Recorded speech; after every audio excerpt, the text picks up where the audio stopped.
بسم الله الرحمن الرحیم. سلام بچه ها، امیدوارم که حالتون خوب باشه و آماده باشین برای درس امروزمون.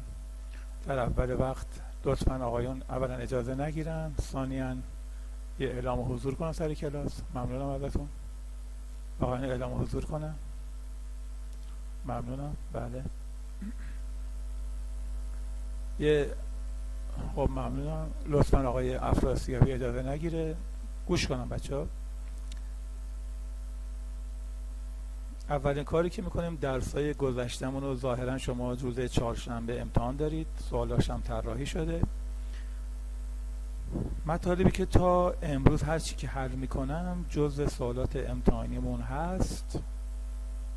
در واقع همه مطالبی که توی این چند جلسه، در واقع جلسه پنجممونه، 5 جلسه تدریس شده، همه این مطالب جزء سوالات امتحانی در نظر گرفته شده. باید شما همه مطالب رو حفظ شده باشین و یاد گرفته باشین و تمرین کرده باشین، هیچ مشکلی انشالله نداشته باشین و نمره کامل بگیرید. ما در جلسات گذشته در مورد عددهای طبیعی گفتیم. خوب دقت کنین، من دارم یه مرور کلی اجمالی میکنم. اگه خوب دقت کنی همه مطالب رو من مال چند جلسه رو امروز یه خلاصش رو ارائه میدم خدمتتون که اگه خدا نکرده کسی اشکالی ایرادی هم داره، اشکال ایرادش حتما برطرف خواهد شد. در مورد عددهای طبیعی گفتیم عددهایی هستن که از 1 2 3 شروع میشن تا بی‌نهایت ادامه دارن و با حرف n نمایش میدادیم. عددهای حسابی عددی بودن که از 0 1 2 3 شروع میشدن تا بی‌نهایت ادامه داشتن و با علامت W یا I نمایش میدادیم. بعد در مورد عددهای صحیح گفتیم عددهای صفر که نه علامت مثبت داره نه علامت منفی، قرینش هم خودش میشه، و عددهای مثبت 1 مثبت 2 تا بی‌نهایت و منفی 1 منفی 2 تا بی‌نهایت رو میگفتیم عددهای صحیح که مجموعش رو با Z نمایش میدادیم. بعد در مورد ترتیب عملیات گفتیم که از اینا مثال‌های هم همشون ارائه شده خدمت شما. در مورد عددهای ترتیب عملیات گفتیم که اولین کاری که میکنیم از پرانتز شروع میکنیم، از داخلی ترین پرانتز، بعد توان و بعد ضرب و جمع و تفریق و الی آخر.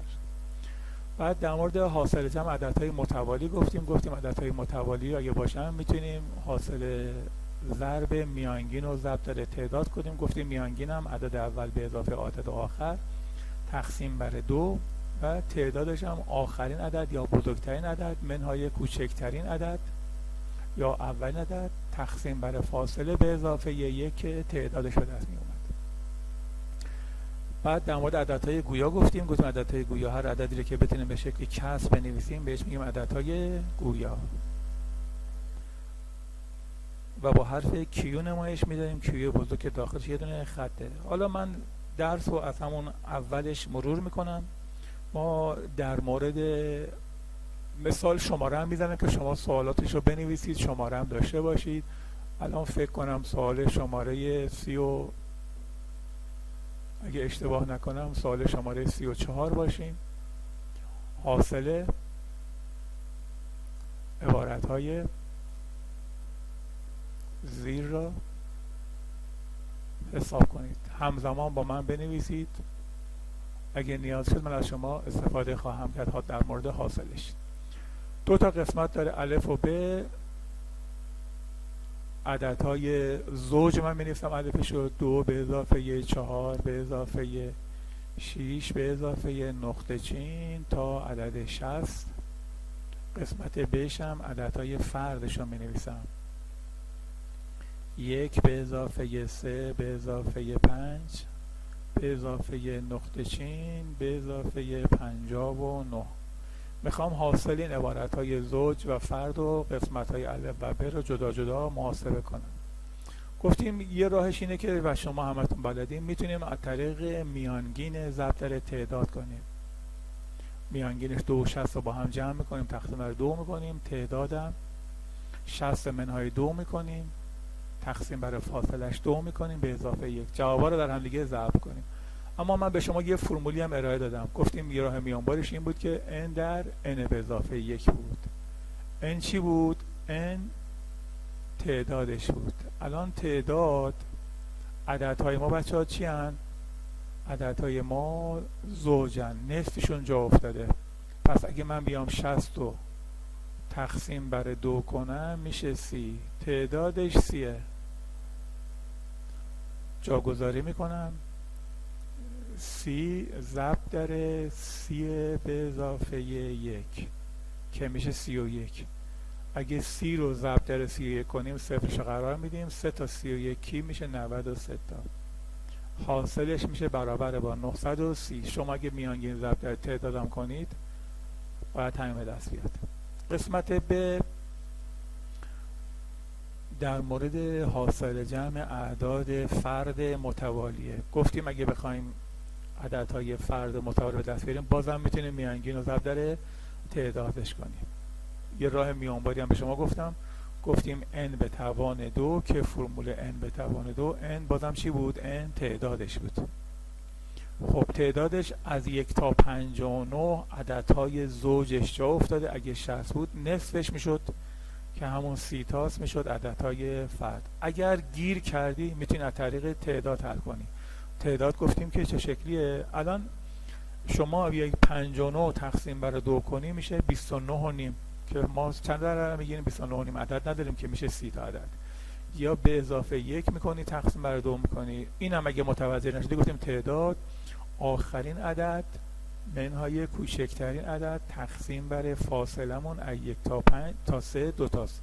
تقسیم بر فاصله به اضافه 1 که الان من 59 منهای 1 کنم میشه 58. تقسیم بر 2 کنم 29 با 1 جمع میکنم میشه 30. این هم تعدادش 30 تا عدده. اگه بخوام حاصلش رو به دست بیارم در واقع میشه فرمولش 30 به توان 2. اگه 30 رو 2 بار در خودش ضرب کنم حاصلش میشه برابر با 900. گفتم شما توی امتحان شما همه راه ها رو یاد میگیرید. توی امتحان سعی میکنید بهترین راه و راحت ترین راهی که بلدی. اگه از این فرمول نخواستی استفاده کنی اشکالی نداره، میتونی از طریق میانگین ضرب در تعداد حلش کنی.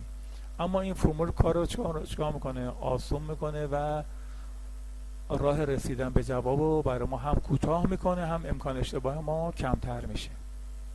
سوال 34 این بار من الان زوج رو گفتم، فردم گفتم. سوال بعد تو قالب کسر من عددهای متوالی رو میگم.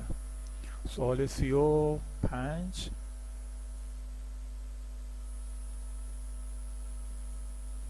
حاصل عبارت زیر را به ساده ترین صورت بنویسید. به ساده ترین صورت بنویسید یعنی سادهش کنید تا جایی که دیگه ساده نمیشه. مثال 1/40 به اضافه 2/40 به اضافه 3/40 به اضافه نقطه چین یعنی ادامه داره تا 39/40 به اضافه 1. یه نمونه هم از اینا حل کردیم قبلا. جهت یادآوری و تذکر قطعا شما بلدی، من همینجوری تکرار میکنم. اگه خدای نگه کسی باشه اشکالش رفع بشه. خب ما گفتیم اگه بخوایم جمع و تفریق کسرها رو انجام بدیم باید مخرج مشترک بگیریم. اگه مخرج مشترک بخوایم بگیریم که میمیم مخرج مشترکمونه. الان توی این تمرین مخرج ها مساویه. من باید یکی از مخرج ها رو بنویسم، صورت ها رو با هم جمع کنیم. گفتیم برای اینکه اشکالی برای ما پیش نیاد با خاطر این یکه بهترین کار اینه که اینجا چون همه کسرها مخرجشون 40 ما هم اینجا بهش میذاریم، به جاش میذاریم 40/40. اگه دانش آموزی این کارم نکنه اشکالی نداره گفتیم، ولی این کار کمک میکنه که ما اشتباه نکنیم. بلدیم برای بی‌دقتی نمره کامل نمیگیریم. الان من باید صورت ها رو با هم جمع کنم. یکی از مخرج ها رو نوشتم، باید صورت ها رو با هم جمع کنم. یعنی 1 به اضافه 2 به اضافه 3 به اضافه ادامه داره تا عدد 40. باید جمعش کنم. این هم گفتیم که بازم میتونیم از راه میانگین ضرب در تعدادش حل کنیم. درسته؟ میانگین ضرب در تعدادش هم شما بلدین. گفتیم میتونیم اگه رابطه راه میانبار هم بریم. راه میانبارش این بود که گفتیم بهش میگیم رابطه گوس n در n به اضافه 1 دوم، اینا همه مطالبی که الان دارم ارائه میدم مال سال گذشته است، قطعا شما بلدید، فقط من باب یادآوری. اینمون تو اینجا چنده؟ 40. من 40 میذارم، در واقع میشه 40 ضرب در n به اضافه 1 هم میشه 41 تقسیم بر 2. همیشه ساده میشه تو این رابطه ها، همیشه یا با داخل پرانتز یا عدد تنها ساده میشه. این میشه 1، این هم میشه 20. الان من باید 20 رو در 41 ضرب کنم. 20 رو اگه یعنی 2 رو ضرب در 41 ضرب کنم میشه 82. یه صفر هم داره، پس حاصلش میشه برابر با 820. پس من هم عددهای زوج رو گفتم، هم عددهای فرد گفتم، هم عددهای متوالی رو داخل یه کسر که یا همون عددهای گویا هستم میگم. خب این هم در مورد هم جمع و تفریق کسرها، هم رابطه گفت یا جمع عددهای متوالی. یعنی ما با یه تیر 2 تا نشون زدیم، یعنی من با یه دونه سوال 2 تا مطلب از شما آزمون گرفتم که آیا جمع و تفریق کسرها رو بلدی یا نه، آیا بلدی عددهای متوالی رو با هم دیگه جمع کنیم یا بلد نیستیم، که همه شما مطمئنا بلد هستید. سوال شماره 36. سوال شماره 36،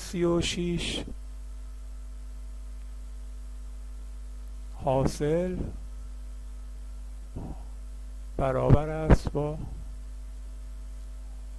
اومدیم ما توی سوال 36 بخوام در مورد کسرهای تلسکوپی بگم. کسرهای تلسکوپی من 2 تا مثال میزنم. این که مثالی که الان دارم میزنم مثال الفشه. گفتیم 1 بر روی 2 ضرب در 3، حتما نباید 1 شروع بشه، از 2 شروع شد، به اضافه 1 بر روی 3 ضرب در 4، به اضافه نقطه چین، به اضافه 1 بر روی 19 ضرب در 20. گفتیم برای حل اینجور کسرهای تلسکوپی اولین کاری که میکنیم ببینیم آیا این کسر واقعا تلسکوپی هست یا نه. امکان داره تلسکوپی نباشه، ما نیاز بشه که تبدیل کنیم، که هنوز من اون رو به شما ارائه ندادم. توی این تمرین اگه نگاه کنید تو مخرج ها یه 2 ضرب در 3 داره. 2 ضرب در 3 اگه 3 رو منهای 2 کنیم میشه 1، تو صورت 1. کسر بعدیش 3 ضرب در 4، اگه منها کنیم 4 منهای 3 میشه 1، تو صورت قرار داره. 1 بر روی 19 ضرب در 20 هم اگه ما 20 رو منهای 19 کنیم میشه 1 که تو صورت 1 قرار داره. پس الان این کسر ما کسر تلسکوپیه، من میخوام حلش کنم. برای حل کسرهای تلسکوپی گفتیم تو کسر اول همیشه 1 میذاریم، همیشه اینجا می نویسم همیشه 1، قبلا هم نوشتم. کسر آخرم 1 میذاریم. الان باید من 1/2 رو منهای 1/20 کنم. عدد مخرج بزرگترمون 20، 20 پر 2 پخش پذیره، مخرج مشترکمون 20. 2 10 برابر شده، 1 هم 10 برابر میکنیم، منهای 20 1 برابر شده، 1 برابر میکنیم. 10 منهای 1 میشه 9/20. 9/20 بچه ها ساده نمیشه، به عدد مخلوط هم تبدیل نمیشه. این کسر که من الان نوشتم نیازی نیست که حتما بچه ها عدد صورتمون 1 باشه، میتونه عددهای دیگه ای هم باشه. من یه مثال دیگه میزنم. الان 36 قسمت بم،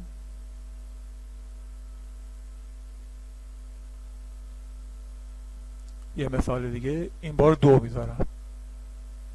2 ضرب در 4 به اضافه 2، 4 ضرب در 6 به اضافه نقطه چین به اضافه دوباره 2، 28 ضرب در 30. اینو قرار دادم. الان میخوام ببینم که این کسر باز تلسکوپی هست یا نه. نگاه کنید بچه 4 منهای 2 کسر اول مخرجشه میشه 2، درسته. کسر دوم 6 منهای 4 میشه 2. کسر آخر هم یه ادامه داره تا 28 و 30 که در هم ضرب شده، ما میرسیم 30 منهای 28 میشه 2. پس الان چون اختلاف مخرج در صورت قرار داره، پس این کسر ما کسر تلسکوپیه. میخوام الان تشخیص دادم که تلسکوپیه، میخوام حلش کنم. خوب دقت کنید، بالا 1 میذارم، 1/2، آخری هم 1 میذارم، 1/30. باید 1/2 و 1/1 کنم، 1/2 منهای 1/30. باز مخرج مشترک 30/2 بخش پذیره، مخرج مشترک اون میشه 30. 2 ضرب در 15 شده، یکم ضرب در 15 میکنیم میشه 15. 30 ضرب در 1 شده، اینم ضرب در 1 میکنیم، از هم کم میکنم میشه 14/30. 14/30 جفتشون زوجن، بر 2 ساده میشه، به 2 ساده میکنیم میشه 7/15. 7/15 ساده نمیشه، به عدد مخروط هم تبدیل نمیشه، به همین شکل باقی میمونه. این هم در مورد کسرهای تلسکوپی. کسرهای تلسکوپی نمونه های دیگه هم داره، منفیش هم داره که اینا رو در جلسات بعدی خواهم گفت. حتما فعلا این رو شما یاد بگیرید، امتحانش رو پس بدین، بعد من مراحل بعدیش رو حتما ارائه خواهم کرد. سوال بعدیمون سوال شماره 37. الان شما باید داخل دفتر سوال شماره 37 رو نوشته باشی. سوالامون رو باید دقت کنی که طبق قراری که با هم جلسه قبل گذاشتیم، جلسات اول گذاشتیم، باید دفترتون رو خط کشی کرده باشین، تو هر صفحه 3 یا 4 تا سوال بیشتر ننوشته باشین. شما نماینده منید، خودت باید دقت کنید، اشکال ایرادی نداشته باشید. از خودکارهای رنگی استفاده کنید. گفتیم 6 تا خط رو میشماری، از خط دفتر رو خط هفتم خط میکشی، همه مطالبی که من دارم میگم داخل اون کادرامون جا میشه. شما به راحتی میتونی اونجا بنویسی، مرتب و تمیز، که برای یادگیری هم مؤثر و مفیده. خب قسمت بعدی که من میخوام مثال بزنم در مورد کسر بود. کسری مساوی در مورد عددهای گویاست، مساوی 1/3 بنویسید که حاصل جمعه. اون سوالی که جلسه قبل حل کردیم حاصل تفریق بود یا اختلاف بود، اینجا حاصل جمعه. صورت و مخرج کسر برابر 44 باشد. خب گفته کسری مساوی با این، پس 1/3. بخوام یک کسری بنویسم که مساوی 1/3 باشه، وقتی صورت و مخرج با هم دیگه جمع میکنم بشه 44. خب یه مثال گفتیم که حاصل جمع صورت و مخرج الان چنده؟ الان حاصل جمع صورت و مخرجمون 4. پس نسبت 1/3 و حاصل جمعشون هم 4. می‌نویسم حاصل جمع. جلسه گذشته حاصل تفریق حل کردیم، گفتیم هم حاصل جمع داریم، حاصل تفریق داریم، حاصل ضرب داریم، حاصل تقسیم هم داریم. جلسه گذشته تفریق گفتم، الان جمع میگن. منظورم این قسمته که گفته حاصل جمع صورت و مخرج. خب گفته چند باشه؟ 44. الان 44 4 شده 44. ضرب در چند شده؟ ضرب در 11 شده. اینا هم ضرب در 11 میکنم، 3 میشه 33، یکم میشه 11. الان کسر 1/3 مساویش هست 11/33. ببینم حاصل جمع الان مساوی که هست، ببینم حاصل جمعش اون که خواسته میشه.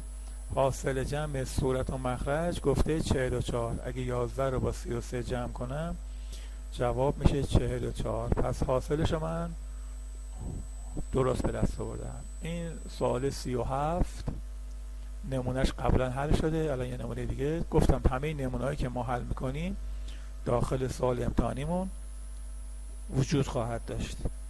سوال شماره 38 مون در حاصل ضرب اعداد طبیعی 1 تا 120 چند صفر در سمت راستش دیده می شود یا به وجود می آید. خب 1 تا 120 مثال زدیم برای شما چند تا. یه مثال عینی هم براتون دادم، گفتم که اگه ما یه تعدادی لامپ و یه تعدادی سرپیچ داشته باشیم، زمانی میتونیم لامپ ها رو روشن کنیم که به تعداد لامپ ها سرپیچ داشته باشیم. مثلا اگه ما 5 تا سرپیچ داشته باشیم، تعداد زیادی لامپ داشته باشیم، ما فقط به تعداد سرپیچ ها ما میتونیم لامپ روشن کنیم. یعنی 5 تا سرپیچ داریم، 5 تا لامپ برمیداریم، وصل میکنیم و روشن میشه. باقی لامپ ها قابل استفاده نیست. یا پیچ و مهره رو مثال زدیم، گفتم اگه تعداد پیچ و مهره ها با هم یکسان نباشن، به تعداد یکسانشون میتونیم برداریم. مثلا اگه ما 10 تا پیچ داشته باشیم، n تا مهره داشته باشیم، فقط 10 تا پیچ و مهره قابل استفاده است، باقیش قابل استفاده نیست.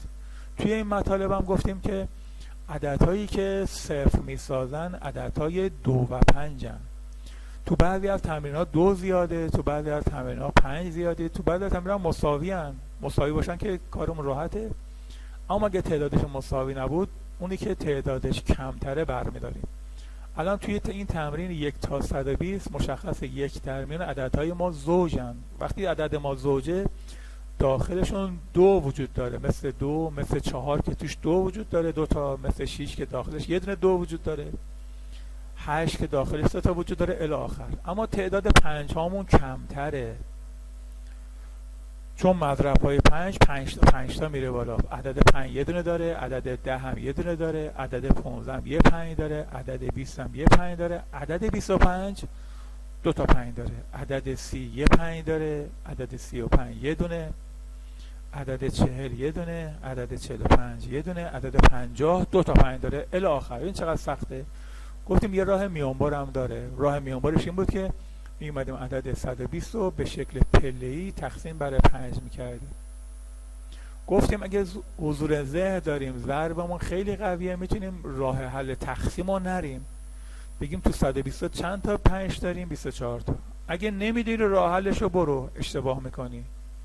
اما اگه حضور ذهن داری، میتونی یه سره بنویسی 24، دوباره ببینیم 24 تقسیم بر 5 میشه. بله، یه پله اضافه میکنیم. گفتیم تا زمانی که خارج قسمت از مقسوم علیه کوچکتر باشه، تقسیم ادامه داره. من میتونم 24 رو تقسیم بر 5 کنم. تو 24 تا من چند تا 5 دارم؟ 4 تا. 4 تا 5 تا میشه 20 تا. من نوشتم اینجا. کم کنیم میشه چند؟ 4. اما لازم نیست، میتونی ننویسی. من الان بازم پاکش میکنم. 4 تا 5 تا 20 تا. الان 4 دیگه تقسیم بر 5 بچه‌ها نمیشه. این پله لازم نیست. گفتیم خارج قسمت ها رو با هم دیگه جمع میکنیم. 24 رو با 4 جمع میکنیم، میشه 28. پس تعداد صفرها در سمت راستش 28 است. در سمت راست 28 عدد خیلی خیلی بزرگیه. پس اگر خواستیم عددها طبیعی بودن و متوالی بودن، خواستم به دست بیاریم، شما همیشه یادتون باشه تعداد عددهای 5 رو میخواییم. یادتون باشه اگه تقسیم کامل حل میکنید، تو دور خارج قسمت ها بعضی من از باقی مانده ها استفاده میکنن. برای اینکه این اشتغال هم رفع بشه، شما میتونید تقسیم رو تو ذهن انجام بدید، فقط خارج قسمت ها رو بنویسید، بعد خارج قسمت ها رو با هم دیگه جمع کنید. سوال شماره من برای همین اینو میذارم قسمت الف. یه مثالم میزنم براتون. قسمت ب، همین سوال 38 قسمت ب، مثالی میزنم که تعداد صفر سمت راست حاصل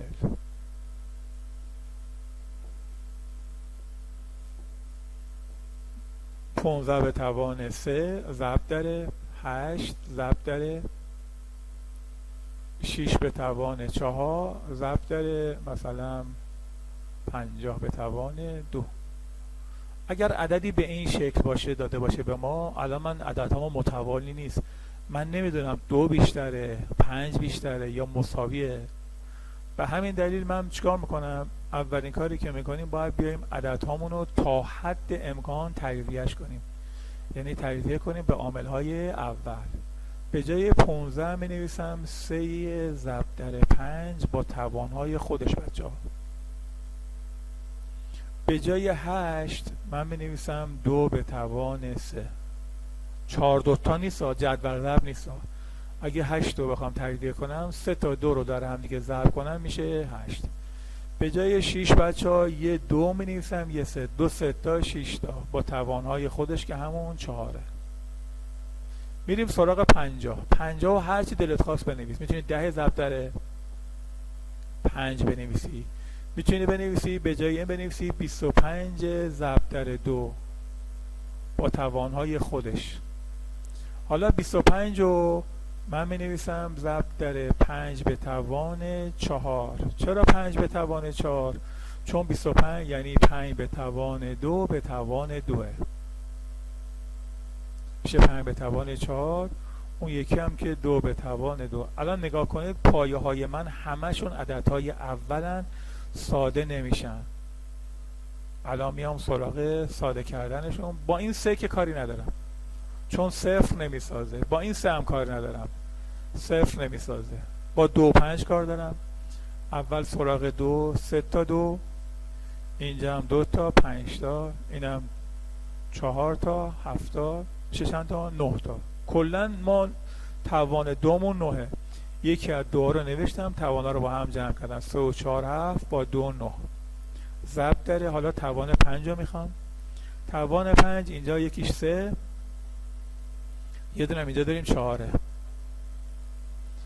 3 و 4 میشه چند؟ 7. میشه 5 به توان 7. بازم توی این تمرین توان 5 هم کمتره، 7 است. پس تعداد صفرها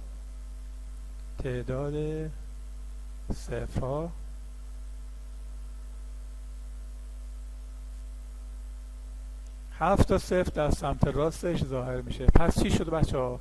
اگه تعداد صفرهای سمت راستش رو خواستید، یعنی دارم باید سوال امتحان میگم، مثلا سوال امتحانی اینا فقط عددهاش تغییر خواهد کرد. تعداد صفرهای سمت راست اگه عددها متوالی بود گفتیم 2 و 5 رو به دست بیاریم. تو عددهای متوالی تعداد دوامون خیلی زیاده، 5 رو پیدا میکنیم. اما توی عددهایی که به این شکل باشه، عددهای نامرتب باشه، ما عددامون رو کلا تجزیه میکنیم، همه رو با عاملهای اول تجزیه میکنیم، بعد تعداد توانهای 2 و 5 رو پیدا میکنیم. هر کدوم توانش کمتر بود نشان دهنده تعداد صفر است. توی این تمرین توان 5 کمتره، پس تعداد صفرهای ما برابر با چند تا میشه؟ 7 تا میشه.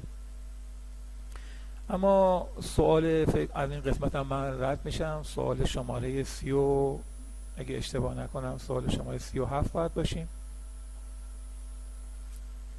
سوال 37. حالا اگه من شماره هم اشتباه بود شما شماره های خودتون رو درستش کنید. قسمت بعدی که من باید بگم به که ترتیب عملیات حاصل با رعایت ترتیب عملیات. مثال -4 ضرب در 6 به اضافه 16 تقسیم بر -4 منهای 7 به اضافه 2 به توان 2. ما تو ترتیب عملیات گفتیم چی؟ از داخلی ترین پرانتز شروع میکنیم که پرانتز ما نداریم به اون شکل، بعدش توان، بعد ضرب و تقسیم و جمع و تفریق هم خاصیتاشون مثل هم دیگه است. از سمت چپ من شروع میکنم، یه ضرب دارم اینجا یه تقسیم دارم، کلا تقسیم بندی میکنم. اینجا هم یه ضرب دارم، -7 ضرب، اینجا هم یه توان دارم. 4 من نوع عدد دارم، 4 تاشو حساب میکنم، بعد در آخر میشه جمع و تفریق. -4 رو بچه اگه در 6 ضرب کنم میشه -24. این قسمت -24. 16 رو تقسیم بر -4 کنم میشه -4. -7 هم میشه -7. 2 به توان 2 هم میشه 4. الان میخوام حاصل به دست بیارم، میتونم اینجا 4 مثبت رو با 4 منفی بچه ها قرینه کنم، از بین ببرم. یه 7 مثبت داریم، یه 24 منفی. 24 منفی 7 مثبت از هم دیگه کم بشه میشه 17. جواب برابره با منفی 17. پس توی ترتیب عمل فقط باید دقت کنید. بیشتر دانش آموزانی که اشتباه میکنن تو ترتیب و رعایت نمیکنن و به جواب نمیرسن. پس از پرانتز شروع میکنیم، اگه چند تا پرانتز تو هم دیگه بود از داخلی شروع میکنیم، بعد توان. بهتره مثل من جدا کنیم. من چیکار کردم؟ جمله‌ای که باید انجام بدم با هم دیگه ترتیب عملیات رو رعایت کردم، جداشون کردم، بعد محاسبه کردم. حالا مهم نیست که از 2 به توان 2 شروع کنی، از منفی 7 شروع کنی، از وسط شروع کنیم. همه مطالبی که من باید رعایت کنم و تو ترتیب عملیات رو من زیرش خط کشیدم که رعایت بشه. پس حاصل شماره 37 هم شد برابر با منفی 17. اما سوال بعدی که بخوام خدمت شما عرض کنم در مورد کسرای سلسله وار. یه دونم در مورد کسرای سلسله وار مثال میزنم. سوال شماره 38. حاصل عبارت زیر را به ساده ترین صورت بنویسید. 1 منهای خط کسری 1 منهای 1 دوم میان پایین 1 منهای دوباره 1 منهای 1 دوم. اینا فقط حضور ذهن میخواد، هیچ مشکلی داخلش نیست، خیلی راحته. فقط باید دقت کنی که اشتباه نکنی. توی کسرای سلسله وار گفتیم که اگه صورت عدد داشته باشیم از بالا میایم پایین، پایینم از بالا پایین میریم بالا. اولین کاری که من میکنم اینجا این یکو میذارم که فراموش نکنم، منهای یه خط کسری این بالا رو حساب میکنم. 1 منهای 1 دوم میشه 1 دوم. اینجا میام 1 دوم رو قید میکنم، می نویسم که اشتباه نکنم 1 دوم. حالا پایین رو میخوام حلش کنم بچه ها. کسرای سلسله وار از پایین میرم به سمت بالا. 1 منهای 1 دوم اگه کنم میشه 1 دوم. 2 دوم منهای 1 دوم میشه 1 دوم. گفتیم که بچه ها 1 تقسیم بر هر عدد برابر است با معکوس عدد. الان 1 اینجا تقسیم بر 1 دوم برابرش میشه با 2 یکم یعنی 2. در واقع اینجا الان من چی دارم؟ 1 منهای 2 دارم. اینجا 1 منهای 2 دارم که میشه منفی 1. پس صورت من شد پایین مخرج شد منفی 1. یه مخرج 1 بهش میدم مساویس با دوباره 1 منهای خط کسری. اینجا باید دور در دور نزدیک در نزدیک کنم. 1 ضرب در 1 میشه 1. 1 ضرب در 2 هم میشه منفی 2 مساویس با 1. 2 تا منفی پشت سر هم قرار داره، 2 تا منفی پشت سر هم میشه مثبت. در واقع میشه به اضافه 1 دوم. اگه 1 رو با 1 دوم جمع کنم میشه 1 و 1 دوم. نمیخواد کسر بنویسه، چون به کسر بنویسه باید دوباره چیکار کنی؟ به عدد مخلوط تبدیل کنی. پس حاصل این عبارت میشه برابر با 1 و 1 دوم. گفتیم تو این تمرین‌ها باید یادت باشه 1 تقسیم بر هر عدد میشه برابر است با معکوس عدد. نکته‌ای که باید رعایت کنید 2 اینه که باید خیلی در هم بر هم ننویسید. در هم بر هم باعث میشه که شما چیکار کنید؟ اشتباه کنید. باید سعی کنید که مثل من از خودکارهای رنگی استفاده کنید، مرتب کنارش بنویسید که اشتباه نکنید. الان برای اینکه ببینم آمادین یا نه همه سر حال و شاداب نشستین، لطفا یه اعلام حضور کنید. آقایون یه اعلام حضور کنن. متشکرم. بله آقایون اعلام حضور کنم. اونایی که خوابن، آقایونی که هنوز خوابن. بله متشکرم متشکرم متشکرم. بله ممنونم متشکرم. خیلی خوب. این سوالش 38 رو اگه میخواین ثبت کنید ثبت کنید. 2 دقیقه صبر میکنم تا سوال رو ثبتش کنید تا بریم قسمت بعدی.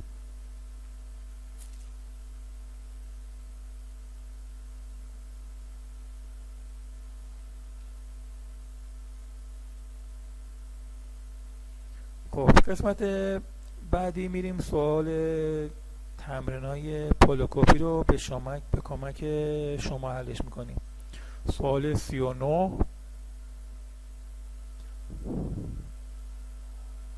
جمله انوم دنباله اعداد زیر را بنویسید. بچه ها من الف به جی میذارم، از شما کمک میگیرم، هر وقت گفتم دست بر بالا. الان کسی اجازه نگیره، اینه که الان اجازه بگیرن ازش استفاده نخواهیم کرد. 5 9 13 و ادامه داره. جمله بعدی -3 -7 -11 ادامه داره. جمله جیم 1 2 4 8 16 و یه دونه من اضافه میکنم. دال 3 9 27 و 81 و ادامه داره.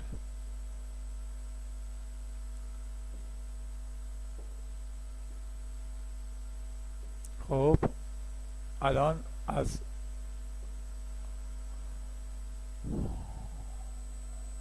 اونایی که آمادگی دارن داشته برن بالا. جناب آقای کاظمیان، آقای فرهان کاظمیان بفرمایید. آقای کاظمیان سلام. سلام. خوبی پسرم؟ سلام استاد، وقتتون بخیر. استاد شما بخیر. بفرمایید. خواهش می‌کنم. 5 9 13 جمله‌اش چجوری توضیح بده، بعد بگو چی میشه. استاد 5 9 13 که اگه بخوایم بریم میشه n ضرب در 4 به علاوه 1. یعنی چرا ضرب در یه پرانتز باز می‌کنیم. آها، چرا ضرب در 4 می‌کنی؟ استاد ما میبینیم شماره شکل اون مثلا یکه. بله. به شکل مختلف اول امتحانش میکنیم. بله. بعد میبینیم اول اگه ضرب در 4 بکنیم میشه 4. آها. بعد میبینیم فقط فاصله 4 تا 5 یه دونه است. درسته. به علاوه 1 میکنیم میشه 5. درسته. دخترم اگه همین روند رو عدد دیگه هم امتحان کنیم جواب درست در میاد. درسته. من دخترم جواب میشه بله. بله. n ضرب در 4 به علاوه 1. آقای کاظمیان عدد ممنونم. متشکرم. میکروفون رو قطع کن عزیزم. ممنون. و حتی دوستم درست میگه از 5 تا 9 فاصلهش 4 تاست. از 9 هم تا 13 فاصلهش 4 تاست. پس میشه 4n. n که عدد طبیعی میشه 4 1 4 تا. اگه 2 بذاریم 4 2 تا 8 تا. 3 بذاریم 4 3 تا 12. اما اگه 1 بذاریم 4 1 4 تا عدد ما 5. 2 بذاریم میشه 8. مال ما 9. یه دونه بیشتره. میگه دوستمون آقای کاظمیان فرها میگه که ما پس به اضافه یه دونه اضافهش میکنیم میشه 4n به اضافه 1. این جمله اندامشه. حالا اگه بگه مثلا جمله سیومش چند میشه، به جای n 30 میذاریم. اگه بگه جمله 77 مش چنده، به جای n میذاریم 77. 77 من عددش میاد بیرون. جا جمله 77 مش میاد بیرون. قسمت ب رو میخوام از آقای نفر شماره 2 آقای پویابگی بفرمان. آقای پویابگی سلام. بفرمایید. سلام استاد، خسته نباشید. متشکرم. مرسی عزیزم. بفرمایید. استاد ما اینجا میبینیم که توی این الگو فاصله ها 4 تا 4 تا. باریکلا. پس اینجا می‌نویسیم منفی 4n چون عددا منفی است. بله. پس 4 تا 4 تا عددهای ما دارن کوچیک میشن. پس میشه منفی 4n. خب بعد اینجا منفی 4n به اضافه 1. باریکلا. باریکلا. اگه ما 1 بذاریم 4 1 میشه 4 منفی، در صورتی که عدد ما 3 منفیه. 2 بذاریم میشه منفی 8، در صورتی که ما منفی 7. پس یه دونه ازش باید چیکار کنیم؟ ازش یه دونه کم کنیم. میشه منفی 4n به اضافه 1. آقای پویا بگی عدد ممنونم. خیلی ممنون. شما تو کلاسمون خیلی فعالی. متشکرم. خواهش میکنم. خب سوال بعدی جناب آقای کاظمی. آقای کاظمی سلام. بفرمایید. آقای کاظمی. آقای کاظمی صدا تو من ندارم. آقای کاظمی استاد صدا میاد؟ عالیه. بفرمایید. خوبی؟ سلام. استاد اینجا یه رابطه داره، بله. یکی بهش اضافه شده دو تا بهش اضافه شده 4. بله. 4 4 تا بهش اضافه شده 8 و 8 هم 4 تا بهش اضافه شده 8 تا بهش اضافه شده 16. بعد تو همین پایینش هم یه رابطه دیگه هست که اینا همینجوری ضرب در 2 میشن. خب چی بس فرمولش چی بنویسیم ما؟ الان استاد فرمولش میشه 2n. خب بعد فاصله شون یکی به یک اضافه شده 2 تا به 2 اضافه شده 4. خب 4 تا به 4 هم اضافه شده 8. حالا 8 هم بهش اضافه شده 16. چی بنویسیم؟ زیر همین رابطه بگو چی بنویسیم؟ آقا بنویسید 2n میشه فرمولش میشه 2n 2 در شکل اول. خب بله، بله. 2 1 اگه من n رو 1 بذارم 2 1 میشه 2. پس 1 کجا اومد؟ اگه به جای n 3 بذارم میشه 2 3 تا 6 تا. من 6 ندارم 8 دارم. خب من میگم پسرم عدد ممنونم که تو کلاس شرکت کردی و پاسخ سوال ما را دادی. همین که تو کلاس شرکت کردی خیلی عدد ممنونم. حالا همه آقایون گوش کنن. 6 تا به من باشه. من این دالی که بهش اضافه کردم اول حل میکنم بچه‌ها، بعد میرم قسمت دیگه. نگاه کنید الان این عدد من 3، این 3 ضرب در 1. جمله بعدی من 3 ضرب در 2، 3 یعنی 2 بار ضرب شده. جمله بعدی من 3 ضرب در 3 ضرب در 3 چند بار ضرب شده؟ 3 بار. همشون مضرب‌های هستن، درسته؟ پس من میتونم بنویسم اینجا، خوب دقت کنید، اینو از خودم اضافه کردم که بالایی رو متوجه بشید. میشه 3 به توان n. همشون مضرب‌های سن. اگه من به جای n 1 بذارم میشه 3 به توان 1، میشه 3 اولین جمله. اگه به جای n 2 بذارم میشه 3 به توان 2، میشه 9 دومین جمله. اگه 3 بذارم میشه 3 به توان 3 سومین جمله. اگه به جای n 4 بذارم 3 به توان 4 میشه 81 چهارمی الی آخر. این مال این. اما بالایی رو نگاه کنید. این بالاییش بچه ها 2 به توان 1. بذار قلم ها رنگش عوض کنم بهتر متوجه بشید.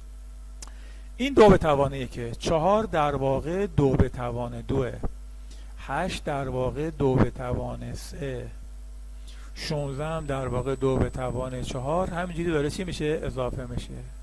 حالا به جای 1 میدونید که هر عددی توانش 0 باشه میشه 1. پس در واقع این اولیش میشه 2 به توان 0. 2 به توان 0 یعنی چند؟ 1. ما 1 داریم. پس اینجا عددهای من پایه‌شون همشون 2. توانش رو چی بذارم؟ دبلیو میذارم. عدد 0 اولی 0 بعدیش 1 2 3 4 یعنی عددهای من چی هن؟ عددهای حسابی هن. 2 به توان دبلیو. پس توی این تمرین که من بنویسم نکتهش این بود، پایش 2، خوب دقت کنیم، پایه 2، توانش چیه؟ توان اعداد حسابی. اما تو تمرین پایینی پایه 3 توان اعداد طبیعی هست. فرقش این با این بود. پس همشون مضرب های 3. من میتونم با 5 بنویسم. 5 25 125 625 3125 الی آخر. اینجا بنویسم. لازم نیست اینو بنویسید، فقط برای یادآوری. 5 25 125 625 3125 و نقطه چین. اینجا هم میشه 5 به توان دونه دونه به توان n.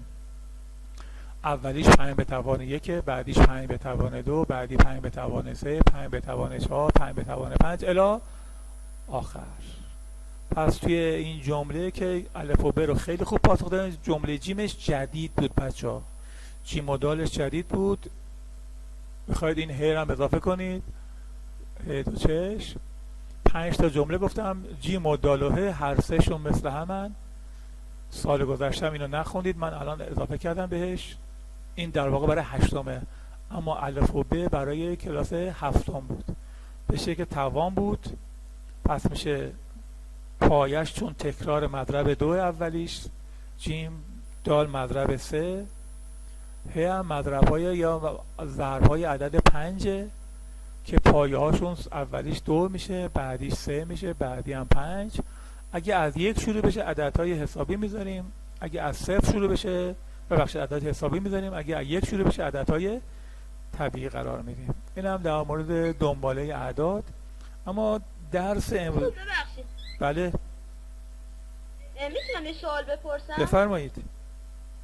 استاد این سوال الان گفتین حاصل رو عبارت زیر رو به ساده ترین صورت بنویسید. نوشتین 1/4 به اضافه 2/40 به اضافه 3/40 تا 39/40 به اضافه 1. بله استاد من راستش یه سوال به دست من راستش این جواب این سوالو 59/20 به دست آوردم، شما 820 به دست آوردید. میتونی یه باری اینو توضیح بدید؟ بله چرا نمیشه، یه بار دیگه توضیح میدم، نگاه کن. شکرم. بله خواهش میکنم میکروفون رو قطع کن، میکروفون رو قطع کن.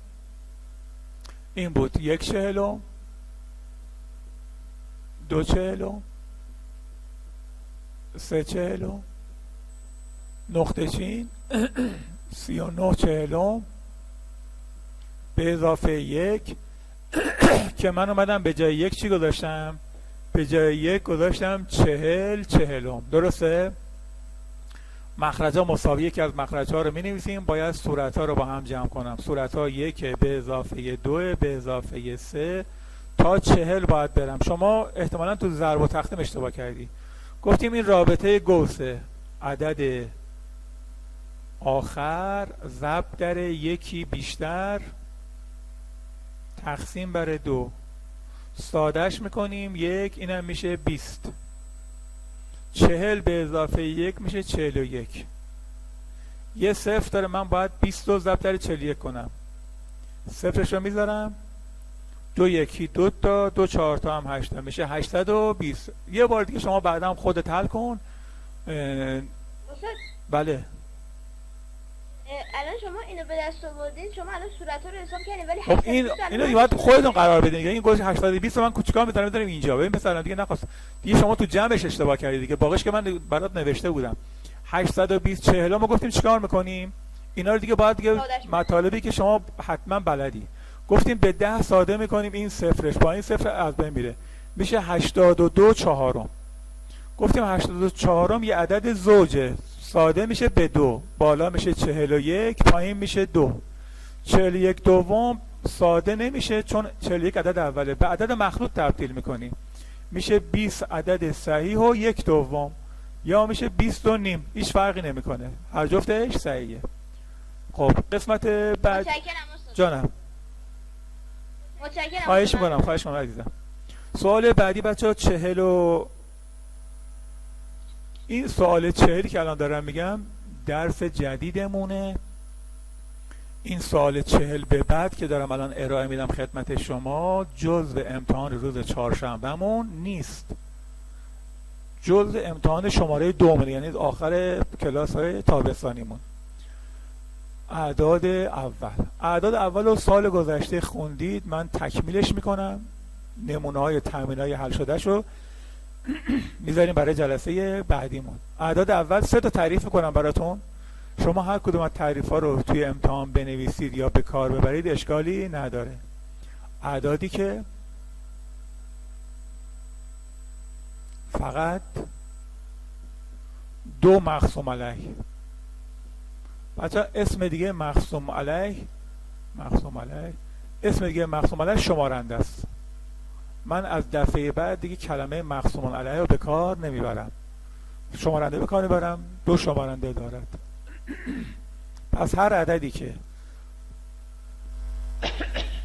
2 تا شمارنده داشته باشه بهش میگیم اعداد اول، یعنی فقط بر خودشو یک بخش پذیره.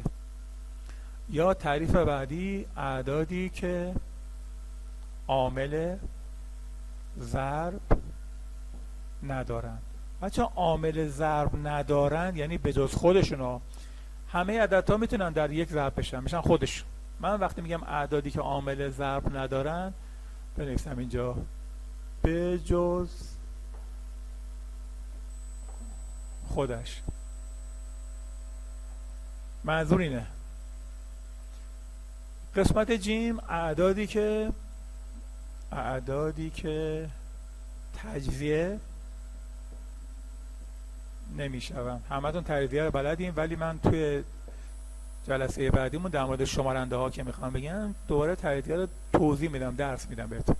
خب اعدادی که تجزیه نمیشن، مثلا مثل عدد 2 تجزیه نمیشه، ضرب هم نداره. مثل عدد 11 دو تا شمارنده داره، یه دونه یکی هم خودشه. یا برای 11 فقط من میتونم یه ضرب بنویسم، 11 تا 11 تا.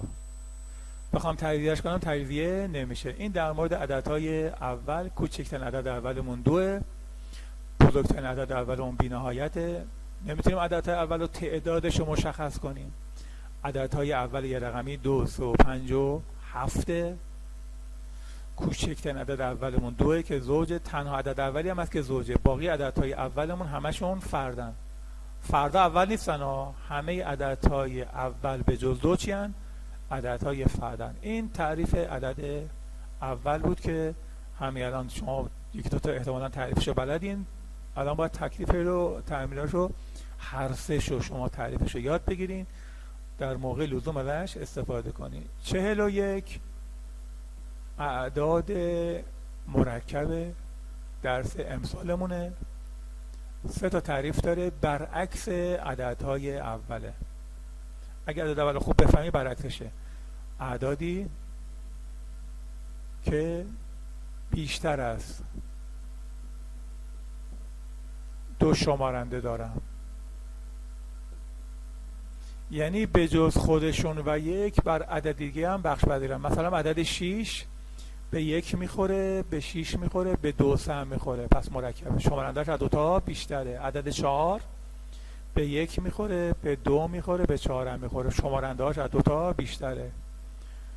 اعدادی که عامل ضرب دارن، من میتونم براشون ضرب بنویسم. مثلا برای 4 میتونم بگم 2 2 تا 4 تا. برای 6 میتونم بگم 2 3 تا 6 تا، پس این عدد چیه؟ مرکبه. برای 25 میتونم بگم 5 5 تا 25 تا. ضرب داره. اعدادی که تعریف سوم اعدادی هستن که تجزیه میشون. میتونیم عدد 10 رو من تجزیهش کنم، 0 داره 2 و 5 میذارم. عدد 40 رو میتونم، عدد 36 رو میتونم تجزیهش کنم. به این عددها میگیم عددهای مرکب. نکته خیلی مهم که اینجا من مینویسم در مورد عددهای اول و مرکب، بچه‌ها عددهای اول و مرکب رو یادتون باشه فقط باید بیایم تو مجموعه اعداد طبیعی بگردیم. یعنی اگه به ما یه عددی علامت داری داد، یه دونه منفی داشت یا کسری بود، رادیکالی بود که جذر نداشت، اینا عددهای مرکب یا عددهای اول نیستن. پس می نویسم اینجا اعداد اول و مرکب را فقط باید در مجموعه اعداد طبیعی جستجو کنیم. یعنی چی؟ الان با توجه به این تعریف من، الان ما عددهای طبیعی رو شما در نظر بگیرید، مجموعش رو 1 2 3 4 تا بینید، ما 3 دسته داریم. 3 دسته تو این عددهای طبیعی عدد داریم. یکیش عدد 1، یه دسته خودش جداست، به تنهایی یه مجموعه است که به این یک عدد میگیم نه اوله بچه‌ها نه مرکبه. یعنی شمارنده هاش 2 تا نیست پس اول نیست، از 2 تا هم بیشتر نیست پس مرکب هم نیست. به عدد 1 میگیم نه اوله نه مرکب. یکو میذاریم کنار یه مجموعه. مجموعه بعدیمون عددهای اولن، مثل 2 3 5 7 11 13 17 19 الی آخر. بعضی از عددهامون هم عددهای مرکبن، مثل عدد 4 6 8 9 10 الی آخر. پس مجموعه عددهای طبیعی به 3 دسته تقسیم شد: عددهای اول، مجموعه عددهای مرکب و عدد 1 که خودش یه مجموعه جداست، نه اول نه مرکبه. تا همینجا درسمون کافیه. خسته نباشید. حتما مطالب و من دوست دارم همه شما وقتی برگه را سعی میکنم داخل برگه کسی اشکال نبینم، همه نمره های کامل من منظور کنم. برای این منظور شما باید حتما از امروز که من ویدیوهای جلسات گذشته رو مرور کنید، دفترتون رو بشینه از اول تا آخر تا سوال 41 یعنی 39 کامل حلش کنید، اشکالاتتون رو رفع کنید و با آمادگی کامل انشالله چهارشنبه نمره کامل بگیرید. مواظب خودتون باشید. تا جلسه بعدیمون هم خدا نگهدارتون باشه.